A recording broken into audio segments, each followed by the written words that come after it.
Nós estamos onde a notícia acontece. Notícias Agrícolas, Sr. Matheus Pereira, diretor da Pátria Agronegócio. Muito bom dia, agronegócio. Terça-feira, 21 de setembro de 2021, 8 horas. Tudo para que você seja o porta-voz de si mesmo.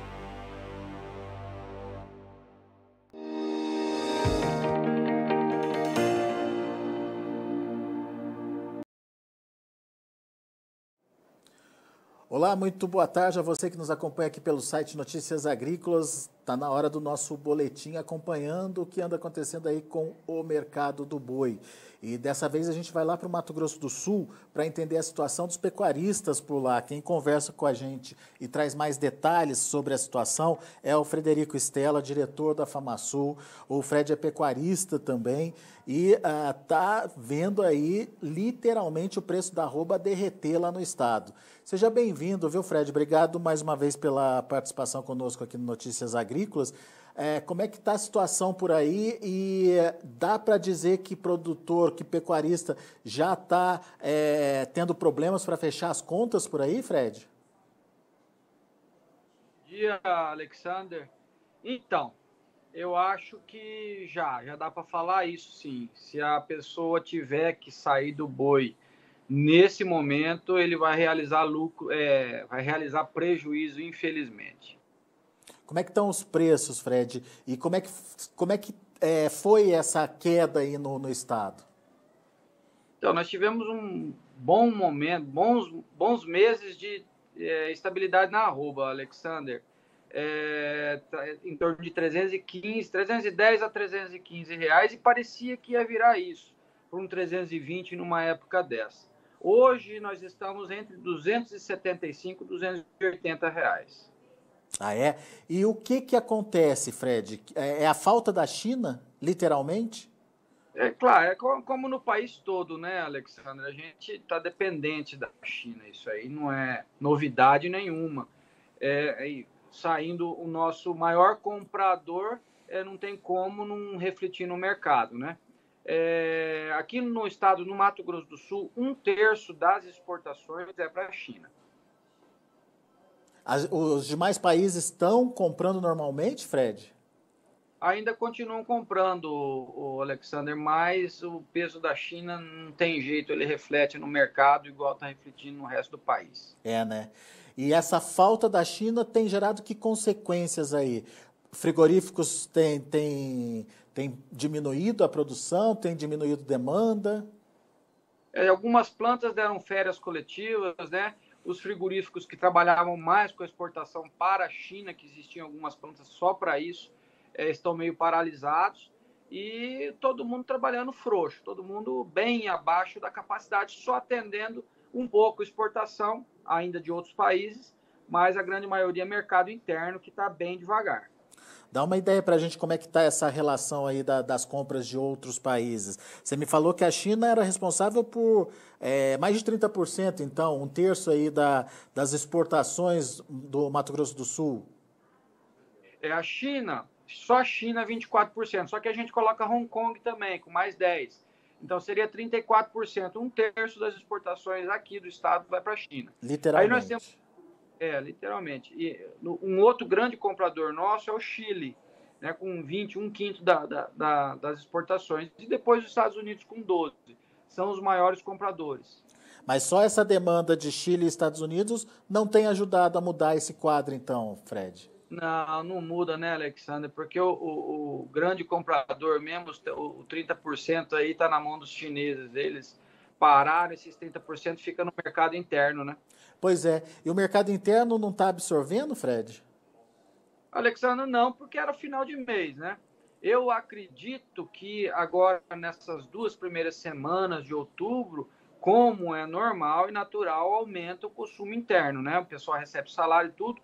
E nós temos mais um ponto, se é que pode se dizer ponto positivo, para quem vai comprar carne, que é a baixa do preço da arroba, que consequentemente vai ser repassado, deveria ser repassada para o consumidor.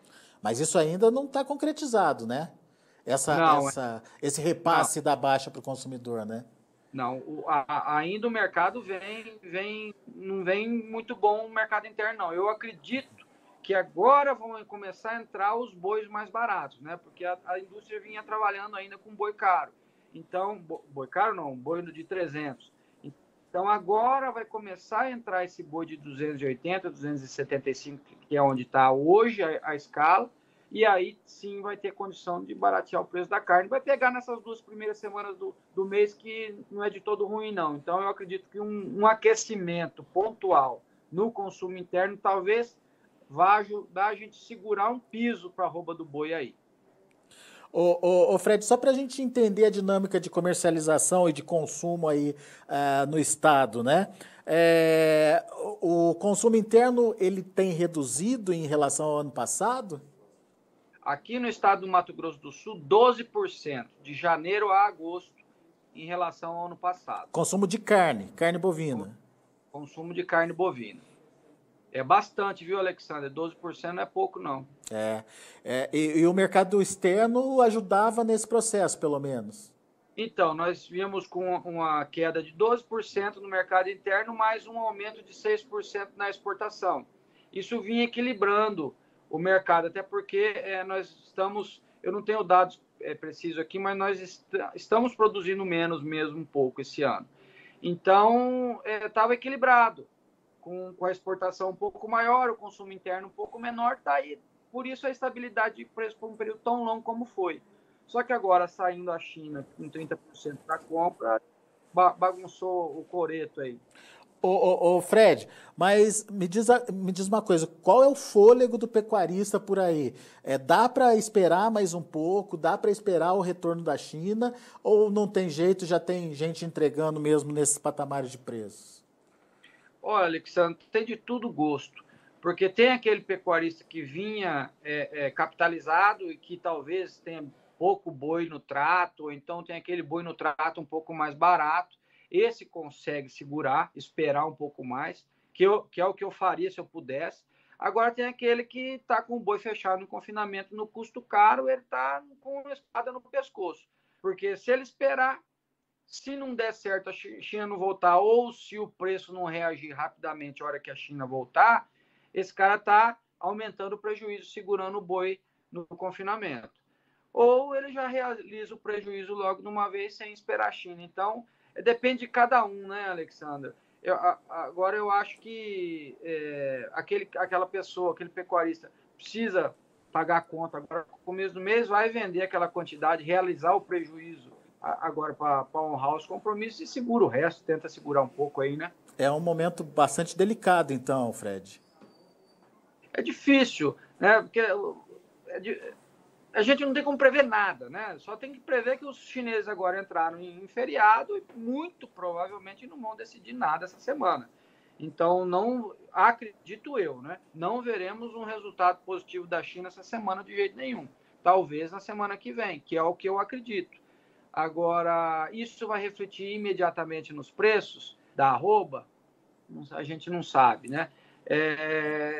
Cada um vai ter que tomar a sua decisão dentro do seu conforto econômico aí, fazer as contas e tentar torcer para tudo melhorar logo ali na frente. O que você tem visto das escalas? Tem alongado aí ou o frigorífico tem tentado manter escalas mais ou menos equilibradas aí para evitar essa concentração de oferta lá na frente, Fred? Então, todos os frigoríficos reduziram o tamanho das escalas, de quantidade de animal, não de dias. Eles estão trabalhando em torno de 10 dias aí, os frigoríficos grandes, 7 a 10 dias de escala, e os pequenos é em torno de uma semana. Só que o pequeno também tem vontade de comprar, porque tem que comprar um boi lá de 280, que é difícil dele comprar, para vender e ganhar quase nada, porque o mercado interno também não tá essas coisas. Então, fica o mercado travado, né? Um mercado ruim de mexer, sabe? Bem ruim de mexer. Né?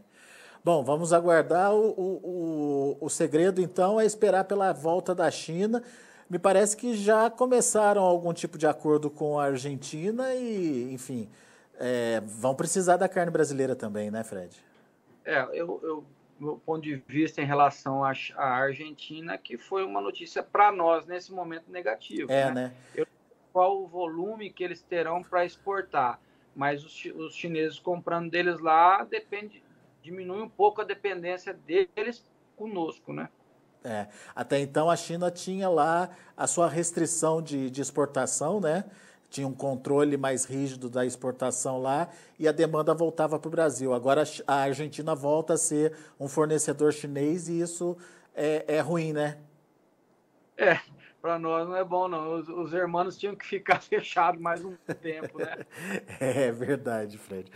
Meu amigo, obrigado, viu, pela participação conosco mais uma vez aqui no Notícias Agrícolas, trazendo um pouquinho da realidade lá do Mato Grosso do Sul. Mato Grosso do Sul, que não é um dos maiores estados confinadores do Brasil, mas ainda assim o animal de confinamento tem seu peso aí no estado e esse animal tá tendo o maior problema então, né, Fred? Quem tem a conta fechada em confinamento tem que fazer mais conta ainda, né? Porque essa pessoa entrou no confinamento com quem não travou o preço, né? Então tem uma conta a pagar no final do boi ali, mais salgada, né? Essa pessoa que tem que decidir bem, dá para segurar mais 10 dias dentro do confinamento, pagando caro, ou realiza o prejuízo agora mesmo. Se tiver travado o preço, não vai ter tanto prejuízo. Então, é um jogo bem truncado aqui e independentemente da realidade de cada pecuarista. E daí fica aquela, né? Você torce para a chuva voltar, para ajudar a agricultura, mas se chover, quem tem confinamento sabe como é que é, né, Fred? Não tem jeito de ficar com o animal muito tempo dentro de um ambiente de umidade, né, de chuva, né? Isso, aí isso atrapalha também, né? A gente está torcendo, logicamente, para voltarem as chuvas, parece que tem previsão agora para esse fim de semana para adiante, mas eu acredito sim, Alexandre, que a gente vai ter uma solução muito em breve desse problema com a China aí, e o comércio vai começar a caminhar de novo como vinha e firmar o mercado. Legal. Boa, Fred, obrigado, viu, pela atualização do mercado aqui pra gente. Volte sempre. Eu que agradeço, Alexandre. Um abraço. Valeu, abraço para você. Tá aí o Frederico Stella, então, diretor da FamaSul, aqui com a gente no Notícias Agrícolas, contando um pouquinho da realidade do Mato Grosso do Sul, estado que tem 1/3 da sua exportação dependente da China. E segundo relatou aqui o Frederico aqui para a gente, nada está acontecendo, nada está sendo exportado.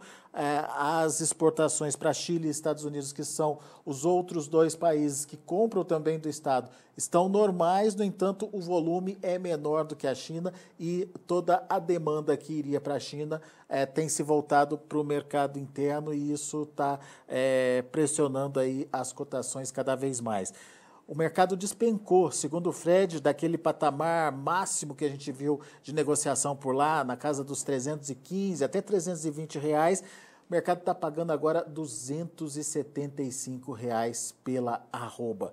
Uma pressão bastante significativa, mas muitos frigoríficos fora das compras, alguns em férias coletivas e os que ainda estão comprando pela metade, comprando menos aí, comprando apenas parcialmente para atender às suas escalas de abate. Uma situação que se complica sem a presença da China e todo mundo aguardando, portanto, a volta do comprador chinês. Vamos aos preços, vamos ver como estão as negociações lá na B3 Mercado Futuro, quais são as indicações. Vamos à tela, mercado reagindo um pouquinho, outubro R$ 286,25, alta de 0,21%, novembro R$ 289,70, alta de 0,12%, o dezembro R$ 298, subindo 0,32% e o janeiro R$ 306,45, subindo um pouco mais, 1,31%.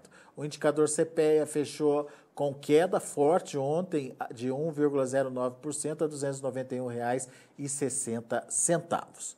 São os números do mercado do boi. A gente fica por aqui. Agradeço muito a sua atenção, a sua audiência. Daqui a pouco tem João Batista Olive com Tempo e Dinheiro aqui no Notícias Agrícolas. Se inscreva em nossas mídias sociais, no Facebook Notícias Agrícolas, no Instagram @Notícias Agrícolas e no nosso Twitter @Notiagre. E para não perder nenhum vídeo, não se esqueça de nos acompanhar no YouTube e na Twitch, Notícias Agrícolas Oficial.